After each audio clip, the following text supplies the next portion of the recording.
Hello साथियों, भारतीय न्याय संहिता की धारा 38 जो कि आईपीसी में धारा 100 में वही वर्णित है क्या हम आपको बताते हैं। शरीर की प्राइवेट प्रतिरक्षा के अधिकार का विस्तार मृत्यु कारित करने पर कब होता है, यानी कि सामने वाले का मर्डर यानी मृत्यु कारित करने पर कब होता है, कब हो सकता है। ये जो आपका प्राइवेट प्रतिरक्षा का अधिकार है, इस अधिकार के तहत हमलावर की मृत्यु कब कारित कर सकते हैं आप।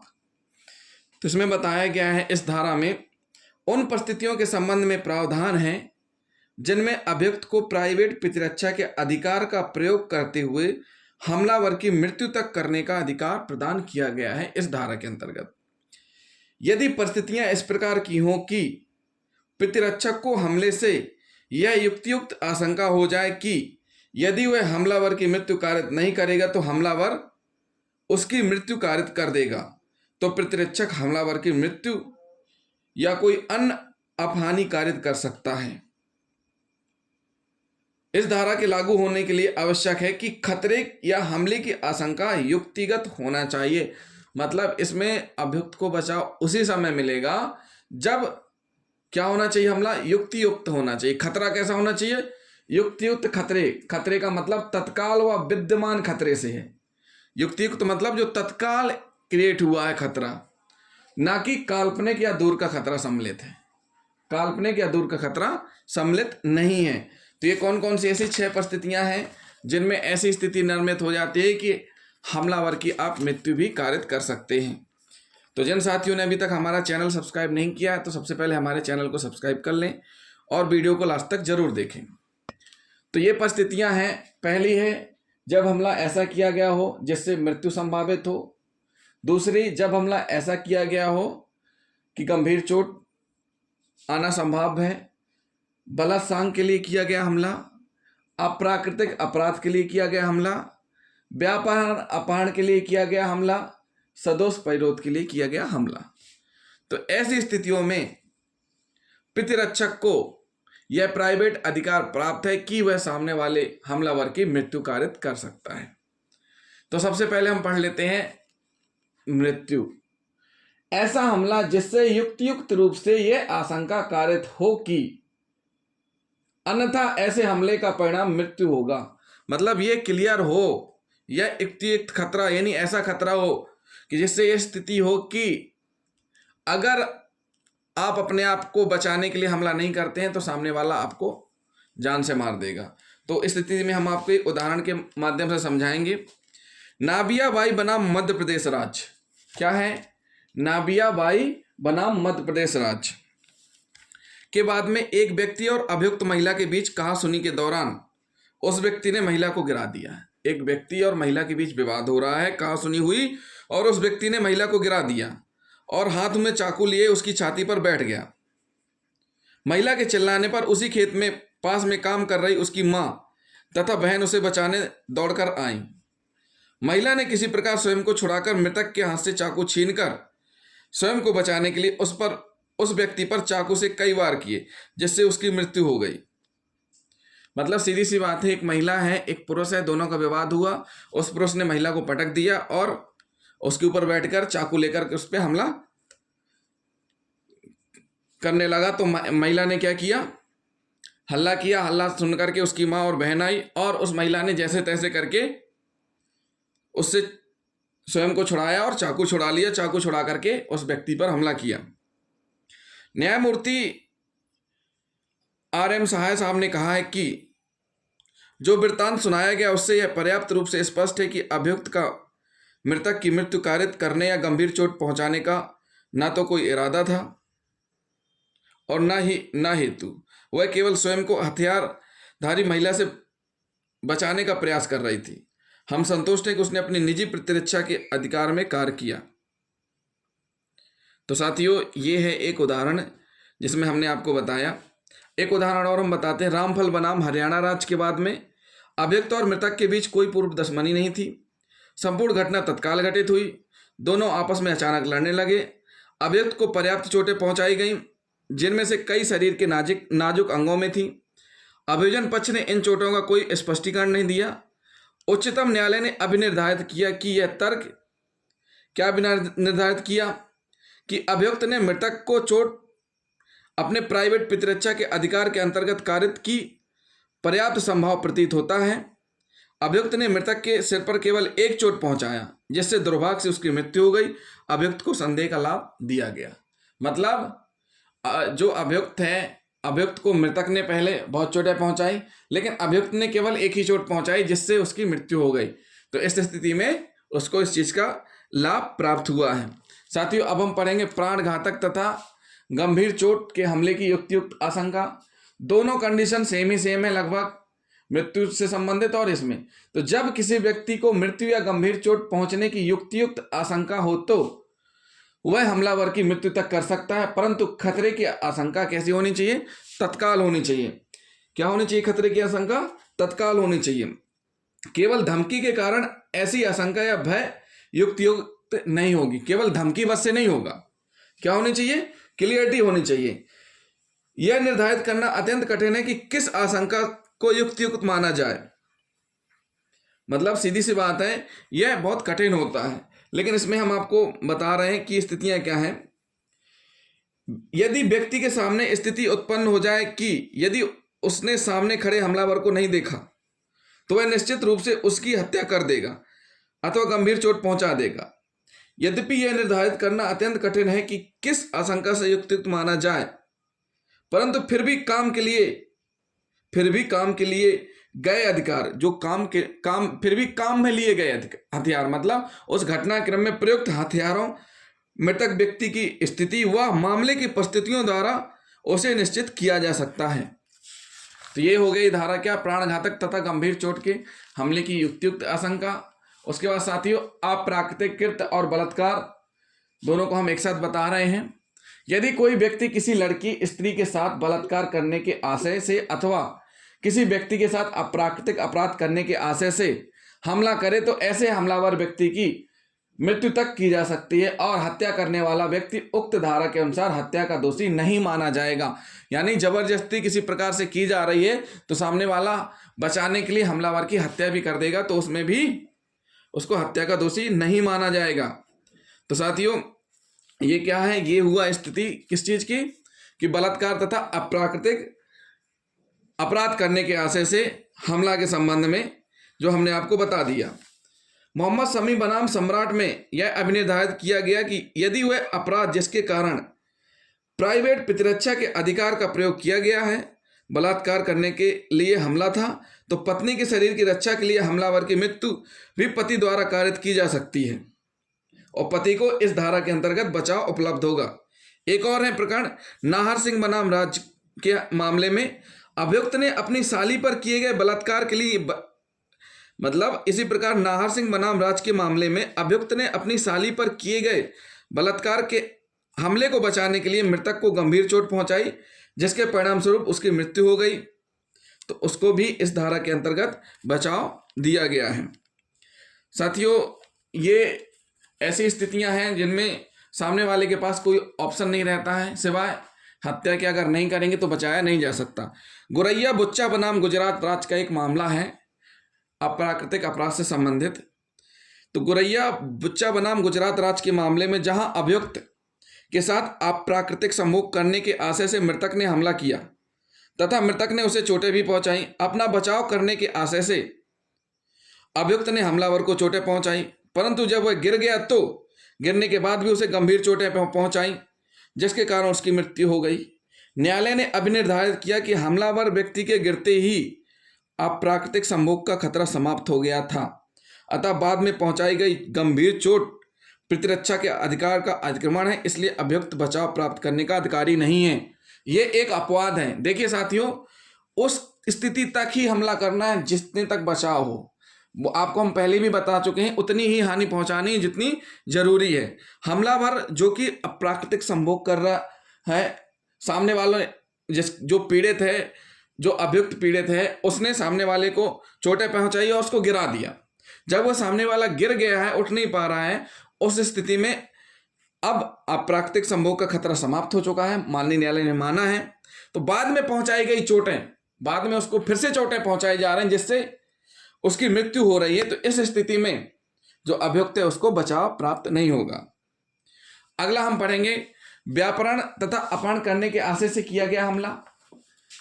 तो साथियों, व्यापरण या अपहरण करने के आशय से हमला किए जाने पर भी हमलावर की मृत्यु तक कारित की जा सकती है। किडनैपिंग करने के मामले में बचाने के लिए सामने वाला जो हमलावर है उसकी मृत्यु तक कारित की जा सकती है। विश्वनाथ बनाम उत्तर प्रदेश राज्य, एक मामला है विश्वनाथ बनाम उत्तर प्रदेश राज्य। उदाहरण से हम समझाते हैं कि मामले में पति अपनी पत्नी को लेने के लिए ससुराल गया। कहाँ गया? ससुराल गया। पत्नी के पति से मधुर संबंध नहीं थे, वह अपने भाई के साथ रहती थी। उसने अपने पति की यह प्रार्थना की, वह पति के साथ रहे नहीं मानी। पति पत्नी की मर्जी के खिलाफ अपनी पत्नी को अपने साथ लाने के उद्देश्य से घर के अंदर जाकर अपनी पत्नी को हाथ पकड़कर घसीटने लगा। पति पत्नी के बीच संबंध अच्छे नहीं है, लड़ाई होती है। पत्नी से उसने कहा कि घर चले, लेकिन पत्नी ने मना कर दिया। तो उसकी इच्छा के बगैर जबरदस्ती पति उसका हाथ पकड़कर घर से घसीटकर बाहर लेकर आने लगा। जब लड़की के भाई ने बहन को इस हालत में देखा तो वह क्रोधित हो गया और अपनी जेब से एक छोटा चाकू निकाला और निकालकर उसने बहन के पति पर एक बार किया। कितने बार की? एक बार किया, जो पति के हृदय पर लगा, यानी उसकी बहन के पति के हृदय पे लगा, जिससे उसकी मृत्यु हो गई। एक ही बार से उसकी मृत्यु हो गई। अभियुक्त विश्वनाथ, जिसने चाकू मारा, के विरुद्ध हत्या का आरोप लगाकर उसका विचारण किया गया। अभियुक्त ने अपने बचाव में यह तर्क प्रस्तुत किया कि उसने अपने बहनोई द्वारा किए गए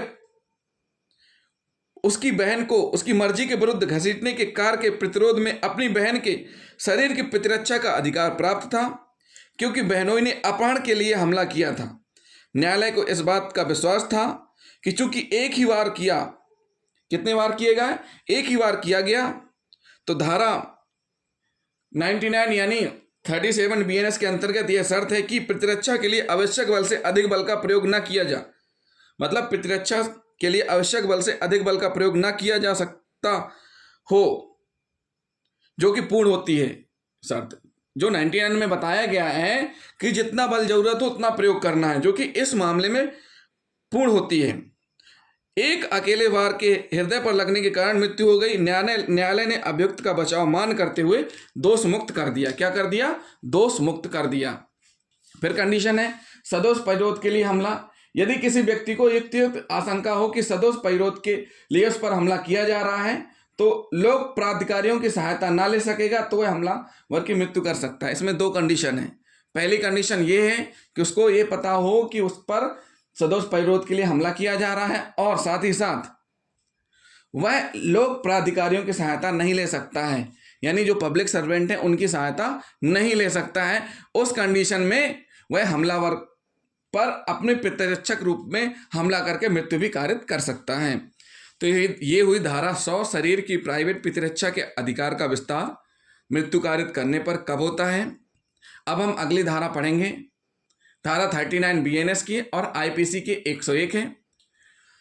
कब ऐसे अधिकार का विस्तार मृत्यु से भिन्न कोई अपहानि कारित करने तक का होता है। साथियों, बिल्कुल मिलते जुलता है। इसमें बता दिया उनने कि कब ऐसी स्थिति बनेगी जिसमें कि अधिकार ऐसा हो कि आप मृत्यु नहीं करेंगे लेकिन हानि पहुंचा सकते हैं, अपहानि। तो साथियों, इसमें कहा गया है जब शरीर के प्रति हमला इतना गंभीर नहीं है कि धारा 38 और धारा 100 के उपखंडों में आए, तो उसका प्रतिरोध हत्या से कम कोई भी क्षति पहुंचाकर किया जा सकता है, परंतु हमलावर की मृत्यु नहीं की जा सकती है। क्या नहीं कर सकते? हमलावर की मृत्यु नहीं कर सकते। उदाहरण के लिए हम बताते हैं, जम्मू एवं कश्मीर राज्य बनाम हजार सिंह के बाद में अभियुक्त पर ईंट और पत्थर फेंककर उसके सिर पर साधारण चोट पहुंचाई गई थी। इसके कुछ समय बाद अभियुक्त ने निहत्थे हमलावर पर गोली चलाकर उसे गंभीर चोट पहुंचाई। क्या किया? निहत्थे हमलावर पर गोली चलाकर गंभीर चोट पहुंचाई। न्यायालय ने अभियुक्त को कार्य साधारण चोट तथा प्रतिरोध में किए गए उसके कार्य की समयावधि के अंतर को ध्यान में रखते हुए अभियुक्त को धारा 101 के अधीन, यानी BNS की धारा 39 के अधीन प्रतिरक्षा का बचाव अमान्य कर दिया, क्योंकि उसका यह कृत्य बदले की भावना से प्रेरित था, न कि प्रतिरक्षा के बचाव में किया गया। सीधी सी बात है, इतना हमला नहीं करना है जिससे उसकी मृत्यु हो जाए। और इसमें क्या हुआ है जम्मू कश्मीर राज्य बनाम हजार सिंह में कि रुकने के बाद उसने जब सामने वाले ने हमला करना बंद कर दिया तब हमला किया है। तो जो कि हम आपको अप्राकृतिक कृत्य में बता चुके हैं कि जो अप्राकृतिक कृत्य का हमलावर था वह एक जमीन में गिर गया मारपीट करने पर, उसके बावजूद भी मारपीट करते रहे तो उस स्थिति में अमान्य कर दिया गया इस धारा के तहत बचाव। अगली धारा में हम पढ़ेंगे धारा 40 बीएनएस की और आईपीसी की 102। अगली धारा क्या है? भारतीय न्याय संहिता की धारा 40 है और आईपीसी की धारा 102 है। शरीर की प्राइवेट प्रतिरक्षा का अधिकार प्रारंभ और बना रहना, मतलब शरीर की प्राइवेट प्रतिरक्षा का अधिकार प्रारंभ और बना रहना। कैसे प्रारंभ होगा, कब तक बना रहेगा, बहुत महत्वपूर्ण है ये, जिसमें बताया गया है कि किसी व्यक्ति के शरीर की खतरे की युक्तियुक्त आशंका पैदा होते ही प्राइवेट प्रतिरक्षा का अधिकार उत्पन्न हो जाता है। जैसे ही ये पता चलता है, ये आभास होता है युक्तियुक्त रूप से आशंका पैदा होती है, उसी क्षण प्रतिरक्षा का अधिकार उत्पन्न हो जाता है तथा उस समय तक जारी रहता है जब तक कि शरीर को उस खतरे की युक्त आशंका बनी रहती है। कब तक रहता है? जब तक बनी रहती है। इसी प्रकार आशंका अपराध करने के प्रयत्न या अपराध किए जाने की धमकी से उत्पन्न हो सकती है। कैसे होती है? अपराध किए जाने के प्रयत्न और अपराध किए जाने की धमकी से। सामने वाले के ऊपर एक गोली चलाई गई और वो बच गया, तो उसके बाद सामने वाला फिर से हमला कर रहा है, तो जैसे गोली चलाई गई एक बार बचा, यानी कि सामने वाले ने हमला किया, प्रयत्न किया, या कह सकते हैं सामने वाले ने आपके ऊपर एक बार हमला किया और फिर उसके बाद फिर आकर के हमला कर रहा है या घेर के आपके ऊपर हमला कर रहे हैं। तो एक ऐसी स्थिति या सामने वाले ने आपको धमकी दी, हम आपको जान से खत्म कर देंगे आज की आज, तो यहीं से खतरा स्टार्ट हो गया कि वो एक आपराधिक प्रवृत्ति का व्यक्ति है, हैबिचुअल, उसने ऐसी धमकी दी है, तो वहीं से आशंका प्रारंभ हो गई इस चीज की। लेकिन यह जो आशंका है ये काल्पनिक या दूर का खतरा सम्मिलित नहीं माना जाएगा, तत्काल माना जाएगा। खतरे का मतलब तत्काल, मैं आता हूं, अभी आपको खत्म कर देता हूं। सामने वाला घर के अंदर जाता है और अपनी बंदूक लेकर के आ जाता है। जैसे ही वो बोल के गया कि मैं अभी बंदूक लेकर के आता हूं, वहीं से स्टार्ट हो गया और बंदूक लेकर के आया, उसने गोली चला दी आप पर। तो ये क्या स्थिति हो गई जो कि इस धारा के अंतर्गत आती। कब प्रारंभ होता है? बना रहना। तो इस धारा के अंतर्गत ये क्लियर किया गया है कि कब रहेगा और बना रहेगा। मुख्तार सिंह बनाम पंजाब राज्य में न्यायालय ने एक मामला है, इसी में मुख्तार सिंह बनाम पंजाब राज्य में न्यायालय ने अभी निर्धारित किया कि प्राइवेट प्रतिरक्षा का अधिकार उसी समय उत्पन्न हो जाता है जबकि तत्काल हमले की या उसके प्रयास की आशंका हो, अर्थात जब तत्काल हमले का प्रयत्न किया जाता है और धमकी दी जाती है, और इस प्रकार के खतरे के बने रहने तक का यह अधिकार बना रहता है। लेकिन जैसे ही वह, अब इसमें होता क्या है, देखिए साथियों, धमकी दी, हमला हुआ, सारी चीजें हुई, स्थितियां निर्मित हुई। हमले को नाकाम करने के लिए प्रतिरक्षा के अधिकार में बल का प्रयोग किया जा सकता है। इस हमले को करने के लिए प्रतिरक्षा के रूप में बल प्रयोग किया जा सकता है। लेकिन जैसे ही हमलावर को नीचे गिरा देता है, सामने वाला जैसे ही हमलावर को नीचे गिरा देता है या हमलावर का हथियार छीन लेता है, मतलब कोई हमलावर है जिसको नीचे गिरा दिया जाता है, उसके हाथ में जो हथियार था उसके हथियार को छीन लिया जाता है और उसके पास चोट पहुंचाने के लिए कुछ नहीं होता है, तो अधिकार समाप्त हो जाता है। मतलब सीधी सी बात है, हमलावर है, हमलावर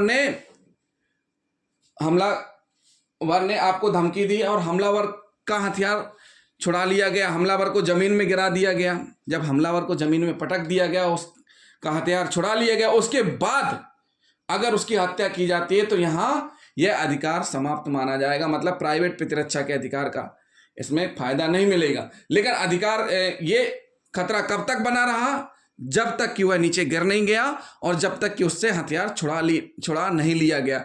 मतलब शुरू कहां से हुआ? शुरू हुई धमकी से, तत्काल धमकी से, और उस हमलावर को गिरा दिया गया और गिराने के बाद उससे हथियार छुड़ा लिया गया। तो जैसे ही हथियार छुड़ाया गया, अब उसके पास कुछ नहीं है कि वो हमला कर सके, तो वहीं पर ये समाप्त माना जाता है।